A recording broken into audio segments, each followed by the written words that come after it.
Halo, saya Rizky Kamelia, mahasiswa MC6. Saya ingin berbagi informasi kepada teman-teman tentang ekonomi sirkuler usaha santan kelapa. Proses produksi santan kelapa diawali dengan pemilihan kelapa yang bagus. Kemudian kelapa dikupas dan dipotong. Daging kelapa yang telah dipotong kemudian memasuki proses pencucian menggunakan air bersih mengalir. Sisa tempurung dan kotoran dibersihkan secara menyeluruh. Proses pencucian dilakukan dengan standar higienis tinggi untuk menjaga keamanan dan kualitas produk. Setelah bersih, daging kelapa masuk ke mesin penggiling. Di dalam mesin ini, kelapa digiling hingga menjadi parutan halus. Sari kelapa dipisahkan dari ampasnya. Tahap ini menghasilkan cairan putih kental yang merupakan inti dari santan. Penyaringan dilakukan berlapis untuk memastikan tekstur santan tetap halus dan bersih.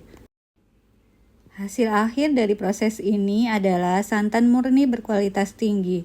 Tekstur yang lembut, aroma yang segar, dan rasa alami menjadi ciri utama santan siap pakai. Santan ini siap dipakai untuk berbagai kebutuhan, mulai dari masakan tradisional hingga industri pangan modern.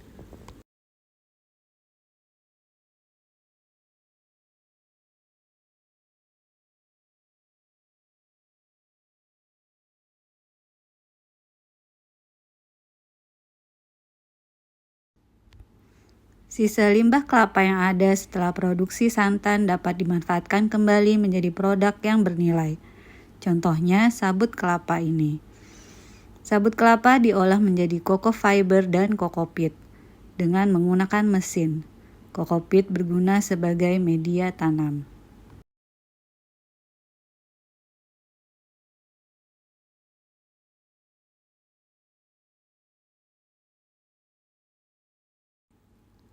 Selain itu, sabut kelapa yang biasanya hanya jadi limbah dan dibakar, kini diubah oleh nutshell menjadi insulasi alami.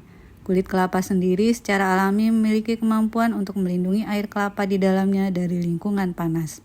Setiap serat kelapa mengandung ribuan rongga udara kecil yang bisa menghambat perpindahan panas. Prinsip yang sama digunakan nutshell untuk membuat nutshell cooler yang bisa menjaga makanan dan minuman tetap dingin selama lebih dari 48 jam. Nutshell bekerja sama dengan 300 keluarga petani di Filipina. Para petani ini mendapatkan penghasilan tambahan dari penjualan sabut kelapa yang sebelumnya dianggap limbah. Dengan mendaur ulang sabut kelapa sebagai bahan insulasi cooler, Nutshell membantu mengurangi penggunaan plastik dalam industri pendingin, serta berkontribusi dalam penurunan emisi karbon dioksida dari sabut kelapa yang dibakar. Air kelapa dapat dijadikan bahan pangan seperti nata de coco.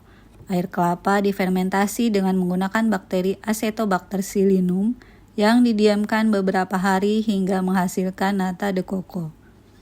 Pengolahan air kelapa dapat mencegah pencemaran organik pada sumber air di sekitar usaha.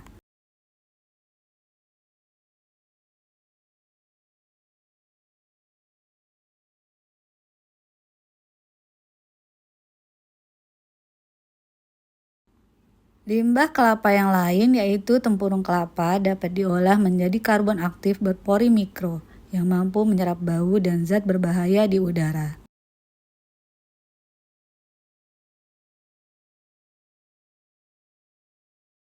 Demikian informasi ini dapat saya sampaikan, semoga bermanfaat ya teman-teman.